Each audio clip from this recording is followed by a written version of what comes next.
Hello friends, welcome back to my YouTube channel. So आज की इस वीडियो में हम क्वेश्चन नंबर 6 सॉल्व करेंगे ऑफ एक्सरसाइज 6.3, जो कि हमारा लास्ट क्वेश्चन है इस एक्सरसाइज का। तो देखते हैं क्या है क्वेश्चन में गिवन। गिवन है in figure 6.44 the side Q R of triangle P Q are. P Q R triangle है, इसकी साइड जो क्यू आर है is produce two point S. हमने इसको आगे बढ़ा दिया, ठीक है, एस तक, ठीक है। If the bisector of angle P Q are, P Q are का बाइसेक्टर हमारा क्या है इधर, क्यू टी है, ठीक है। And angle P R S का हमारा बाइसेक्टर है आर टी। तो ये दोनों मीट हो रहे हैं एट पॉइंट टी, तो ठीक है, दिख रहा है मीट हो रहे हैं। Then prove that angle Q T are,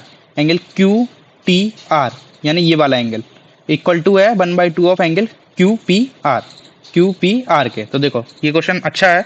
इस टाइप के क्वेश्चन को करने के लिए, जैसे प्रूफ करना हो, तो इस टाइप के क्वेश्चन को करने के लिए सबसे पहले तो फिगर अच्छे से क्लियर होना चाहिए। तो हमने काफी बड़ा फिगर बना लिया है, ठीक है। और दूसरा क्या है, जो इन्फॉर्मेशन दी है उस इन्फॉर्मेशन को हम एज इट इज, उससे रिलेटेड जो भी हमें पता है वो हम लिखते चलेंगे। तो देखो सबसे पहले इन्होंने इन्फॉर्मेशन दी थी कि जो क्यू आर है वो प्रोड्यूस हो रहा है एस पॉइंट आगे, ठीक है। तो अगर क्यू आर एस पॉइंट आगे प्रूफ मतलब प्रोड्यूस हो रहा है, तो ट्राइंगल पी क्यू आर के लिए ये एंगल पी आर एस क्या काम करेगा, एज अ एक्सटीरियर एंगल काम करेगा।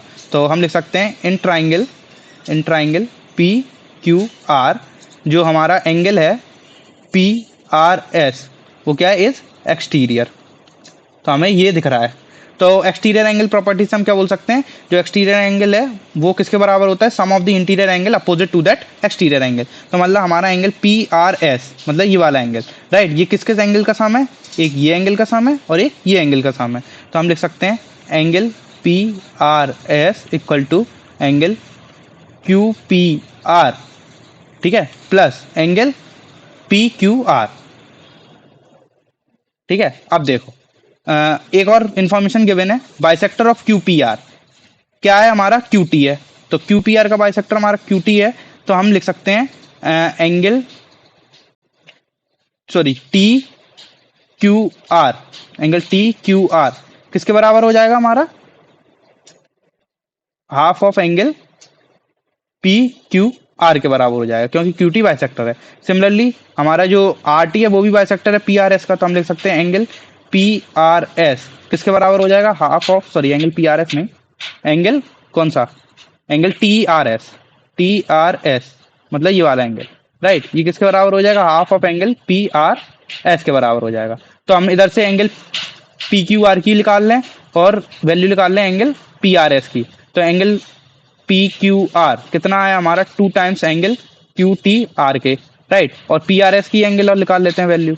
तो पी आर एस एंगल कितने के बराबर हो गया, angle 2 times angle T R S के बराबर हो गया। तो हमें ये दोनों एंगल मिल गए, राइट। तो अब हम ये मिटा देते हैं, ये हमारा कोई काम का नहीं है।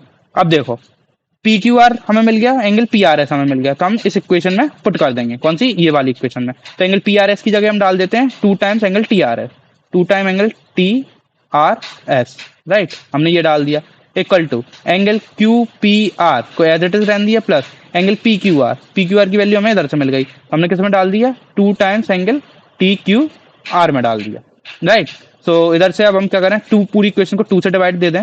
तो एंगल टी आर एस किसके बराबर हो जाएगा, half of angle Q P R के plus angle T Q R के। इसको हमने दे दिया इक्वेशन नंबर 1 नाम, राइट। तो इतनी हमने इंफॉर्मेशन से इतना कुछ अचीव कर लिया। अब देखो, अब इसकी बात करें ट्राइंगल क्यू टी आर की। तो in triangle Q T are मतलब कौन सा ट्राइंगल, ये वाला ट्राइंगल, राइट। तो इधर जो हमारा एंगल ये है टी आर एस, मतलब ये वाला एंगल, ये इस ट्राइंगल के लिए क्या करेगा, एक्सटीरियर एंगल का काम करेगा, क्योंकि फिर से इसमें भी क्यू आर जो साइड है वो प्रोड्यूस हुई है एस तक। तो एंगल टी आर एस, हाँ एक्सटीरियर एंगल, तो ये किसके बराबर होगा, sum of the interior angle opposite to that triangle, ठीक है। तो हमारा जो एंगल टी आर एस है, मतलब ये वाला एंगल, राइट, ये किस किस एंगल के सम के बराबर होगा, एक ये एंगल के सम के बराबर और एक ये एंगल के सम के बराबर। तो हम ये लिख देते हैं। तो ट्राइंगल क्यू टी आर के हिसाब से एंगल टी आर एस किसके बराबर है, एंगल टी क्यू आर, ठीक है, angle T Q R plus angle Q T are, angle Q T R के बराबर है, राइट। ये हमने लिख दिया। अब देखो एंगल टी आर एस की इसको हमने दे दी इक्वेशन नंबर 2 नाम। तो फ्रॉम इक्वेशन नंबर 1 देखें और फ्रॉम इक्वेशन नंबर 2 देखें, तो एंगल टी आर एस हमारा किसके बराबर है, इसके बराबर है। और इधर से भी एंगल टी आर एस हमारा किसके बराबर है, इसके बराबर है। तो ये दोनों आपस में कैसे होंगे, बराबर होंगे। तो हम लिख सकते हैं from from 1 and 2, we can write 1/2 of angle Q P R plus angle T Q R किसके बराबर होंगे, angle T Q R plus angle Q T R के। ठीक है, तो angle T Q R LHS में भी आरएचएस में भी तो आपस में कैंसिल हो गए, तो हम लिख सकते हैं फाइनल रिजल्ट कि 1/2 एंगल क्यू पी आर किसके बराबर आया, एंगल क्यू टी आर के बराबर आया। तो हमारा ये रिजल्ट कुछ आया और हमें प्रूफ क्या करना था, एंगल क्यू टी आर किसके बराबर है, 1/2 of angle Q P R के बराबर है। तो यही हमारा कुछ रिजल्ट हमने प्रूफ कर दिया। तो ये था हमारा question number 6 of this exercise. इसी के साथ हमारा chapter number 6 lines and angles complete होता है। ये chapter exam point of view से काफी इंपॉर्टेंट है और आगे अगर तुम हायर स्टडीज में जाओगे 11th और 12th के लिए बेस का काम करता है। प्लस अगर जेई मेंस और जेई एडवांस दोगे तो उधर भी ये सारे कॉन्सेप्ट मतलब क्वेश्चन में लगेंगे, डायरेक्ट तो नहीं मतलब इनडायरेक्टली जरूर लगेंगे। तो ये अच्छे से कॉन्सेप्ट क्लियर कर लेना, तो आगे तुम्हें फायदा रहेगा। और इस क्वेश्चन से related exam point of view से जो अच्छे अच्छे क्वेश्चन हैं उसके लिए मैं वीडियो आगे अपलोड करता रहूंगा, तो उसमें हम वो क्वेश्चन भी सॉल्व करेंगे। तब तक के लिए keep learning and once again thanks for watching this video. मिलते हैं अगली वीडियो।